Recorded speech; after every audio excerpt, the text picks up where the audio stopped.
Una vegada va entrar un client i ens va demanar que volia unes sabates que hi havia a l'aparador. Vam sortir, vam demanar, i quines sabates vol?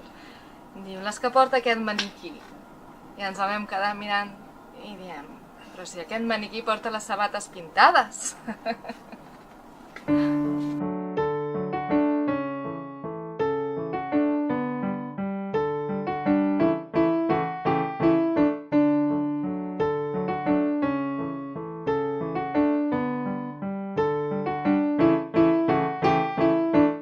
Benvinguts al Transvaal, una botiga emblemàtica de Barcelona. Aquesta botiga es va fundar l'any 1888 pel senyor Gabriel Gatius i li van posar el nom del Transvaal. Per què? Doncs perquè aquell any hi va haver la Guerra dels Boers a Sud-àfrica i aquest nom els va semblar, pels medis de comunicació que el van sentir, no l'havien sentit mai, els va semblar adient per posar-lo.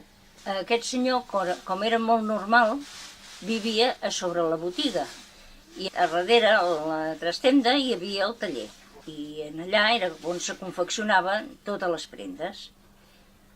Aquest senyor estava molt ficat a la moda d'Europa i, esclar, portava làmines de París, de Londres, de tot arreu, per veure les tendències que es portaven allà.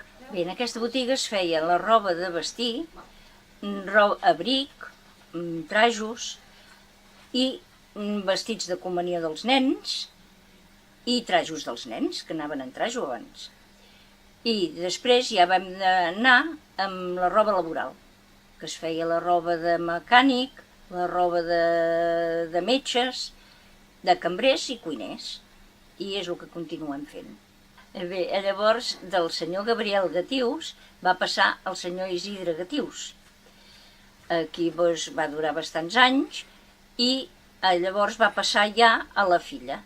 La filla era la Susana Gatius i d'aquí, el 1986, va ser com nosaltres li vam comprar a la senyora Susana Gatius.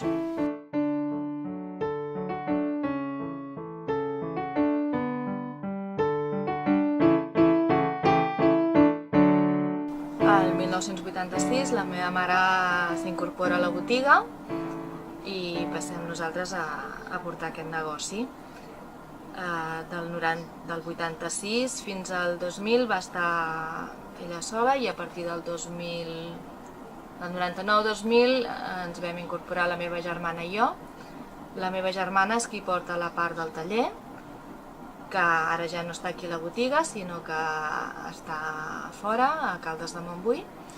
Ella fa els models, talla i es donen les prendes a fer. O sigui, tota la que és la producció és nostra, són models propis nostres. I aquí a la botiga estem encara la meva mare i jo, que portant la part més comercial i la part comptable. La botiga no ha canviat gaire exteriorment, està tal com nosaltres la vam trobar el 86. Sí que en els seus inicis creiem que era diferent per les fotos que hem trobat. No hi havia aparadors, sinó que el gènere s'exposava al carrer i es penjaven les peces de roba, es penjaven maniquís i de fet un dels maniquís que encara conservem, no sabem si ben bé dels seus inicis, és el que pengem cada dia a fora vestit de cuiner. El que conservem també amb molt de carinyo i estima són els maniquís, que són de principis de segle XX. Són de guix, pesen moltíssim i cada vegada que els hem de vestir o canviar de roba ens costa moltíssim. A l'interior conservem els taulells, que són originals de l'època, i una característica que tenen aquests taulells és que tenen uns enganxes on a la nit hi posaven un afegit per ampliar-los i a sobre hi posaven uns matalassos i els dependents dormien aquí dintre l'establiment.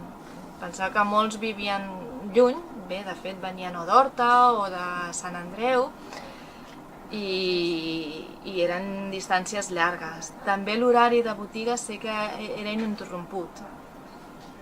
I també dinaven per torns aquí a la botiga. La mestressa els anava cridant i els feia dinar. Una vegada acabaven, tornaven a treballar a la botiga.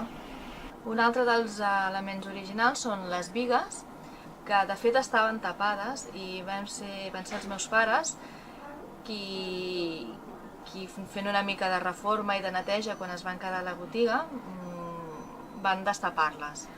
Van veure que hi havia les bigues i es va treure tot l'encanyissat que hi havia tapant-ho. Es van pintar i es van restaurar. Al llarg de tots aquests anys el nom ha anat variant en la seva escriptura. Tenim rètols que està escrit amb la W baixa i una A. Originalment creiem que anava amb W baixa i dues As, que és com el tenim ara, però també hi ha rètols i targetes escrites amb B baixa i dues As. Amb el nostre logo, que és la imatge del cuiner, també tenim un eslògan que diu: per jaquets i casquets com cal, sastreria el Transvaal. Per últim, us convido que passeu per aquí a la botiga i ens vingueu a visitar. Estarem molt contents de rebre-us.